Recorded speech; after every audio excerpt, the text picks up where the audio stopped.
안녕하세요. 8월 26일 수요일 새벽 예배를 하나님께 올려드립니다. 기도하십니다.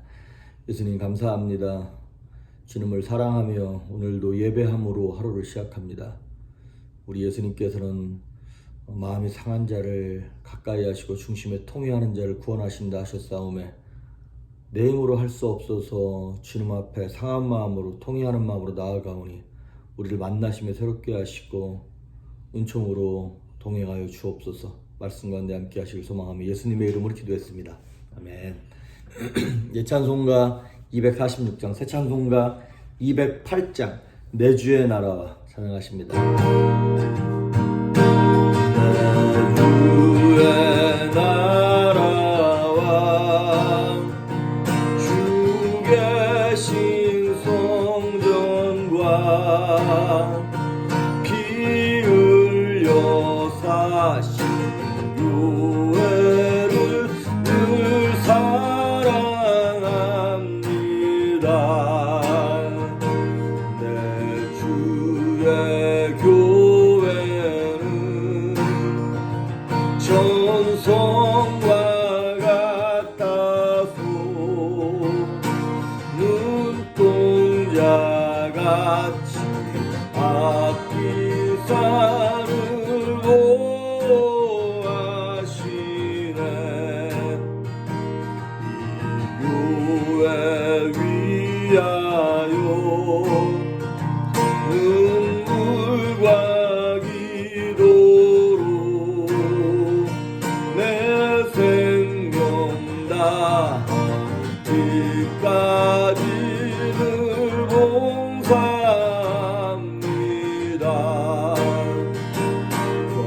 성도의 교제와 교회의 위로와 구주와 맺은 언약을 늘 기뻐합니다. 하늘의 영광과 베푸신 축복이 진리와 함께 영원히 시온에 넘치네.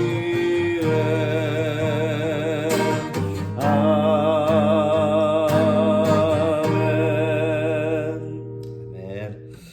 오늘 우리에게 주시는 말씀은 마태복음 16장입니다. 예전에도 한번 본 적이 있는데 마태복음 16장 18절입니다. 봉독해 올립니다.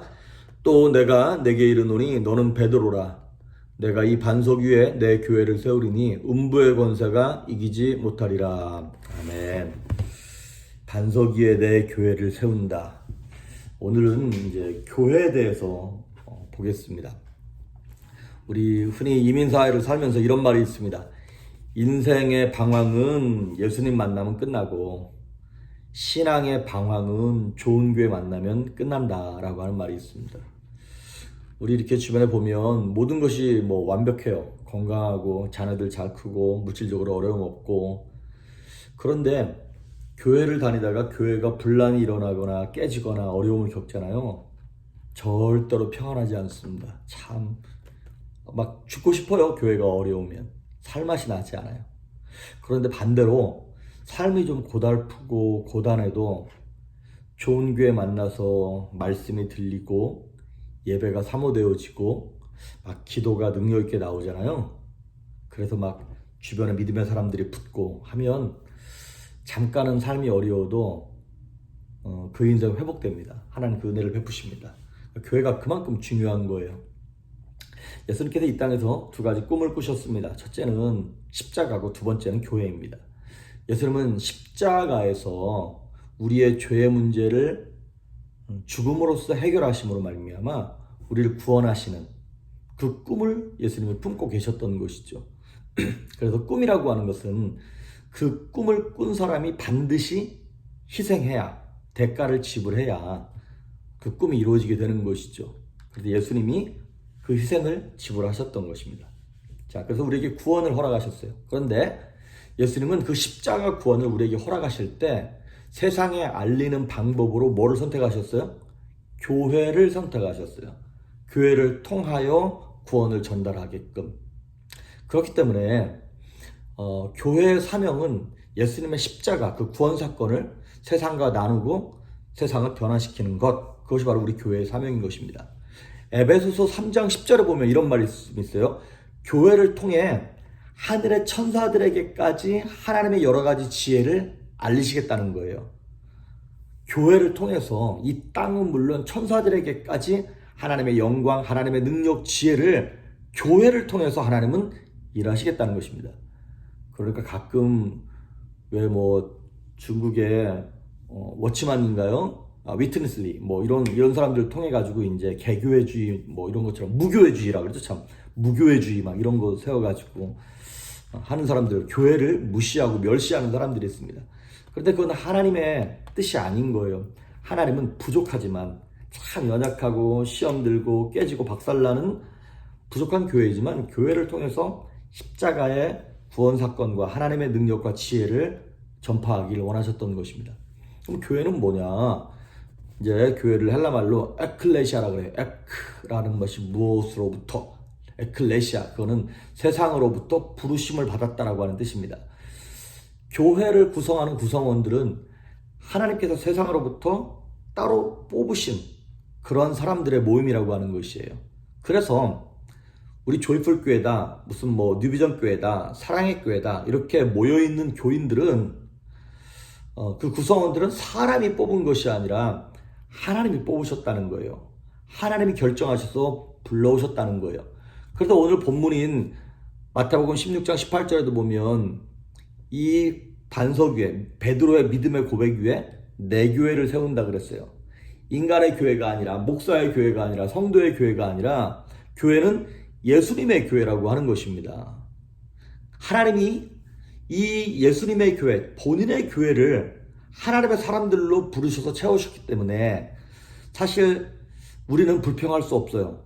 왜 우리 교회 저 집사만 없었으면, 저 사람만 없었으면 어떻게 저런 사람이 우리 교회에 왔지? 그렇게 말할 수 없다는 거예요. 왜냐하면 하나님이 부르셨기 때문에. 믿음은 개인적입니다. 우리 모두가 다 개인적이에요. 하지만 공동체는 하나님이 부르신 하나입니다. 그런데 여기서 제가 말씀드리고 싶은 것은 무엇이냐면 나는 누구누구 때문에 그 교회 못 나가겠어, 이렇게 말하면 안 된다는 거예요. 그렇게 말하면 하나님의 주권을 대항하는 것입니다. 난 누구가 꼴 보기 싫어가지고 교회 나가기 싫다고 얘기하는 사람들, 한마디로 말하면 아주 교만한 사람들이에요. 하나님께 대한 반역이고 반발인 것이죠. 그리고 또 입장을 바꿔놓고 생각하면 다른 누군가도 나 때문에, 당신 때문에 그 교회 가고 싶지 않다, 이렇게 말할 수 있다는 것을 생각하셔야 한다는 것입니다. 그래서 교회는 하나님의 교회라는 거예요. 첫째, 하나님이 부르신 사람들로 구성된. 그리고 두 번째, 칼빈이 얘기했던 것처럼 교회는 두 가지가 있습니다.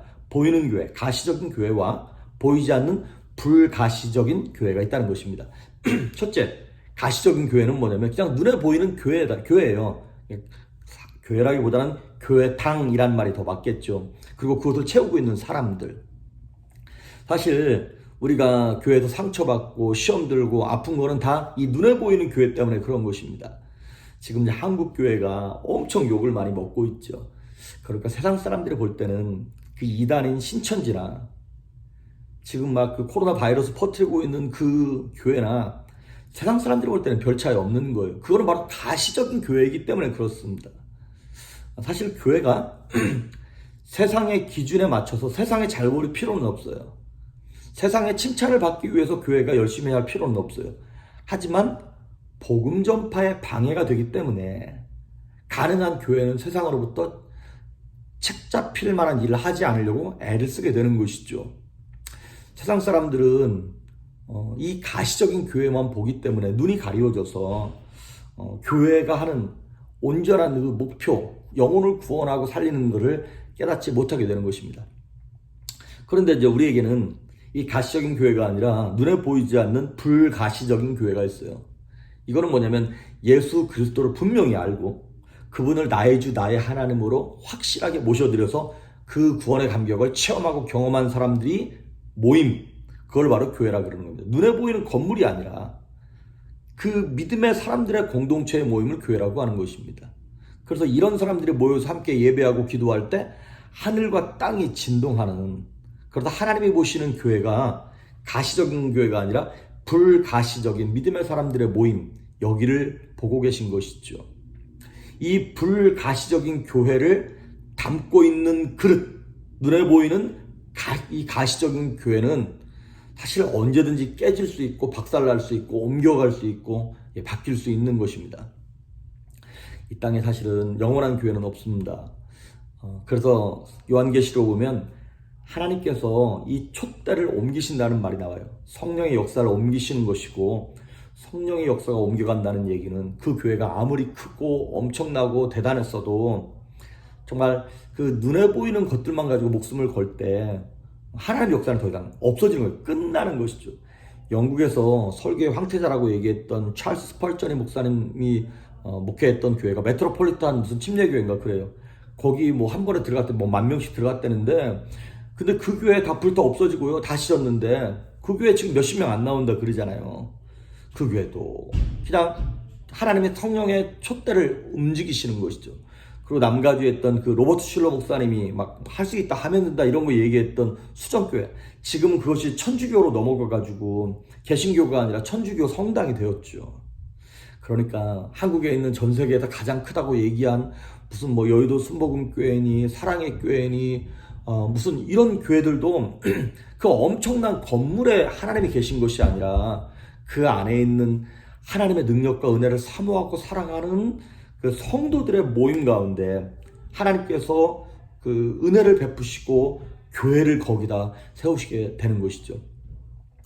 하지만 그렇다 그래서 하나님께서 이 가시적인 교회를 전혀 필요 없다고 얘기하시는 것은 아닙니다. 하나님 원하시는 건 이거예요. 가시적인 교회의 역사와 사역과 불가시적인 교회의 사역이 서로 이렇게 교집합이 일어나서 정말 하나님이 원하시는 그 역사를 가시적인 교회가 해내는 것, 이것이 베스트인 것이죠. 그래서 이제 사실은 우리가 그거를 깨닫지 못해서 너무나 내가 주인이 된 그런 교회의 모습을 우리가 보여주고 있습니다. 사람이 주인이 된 교회.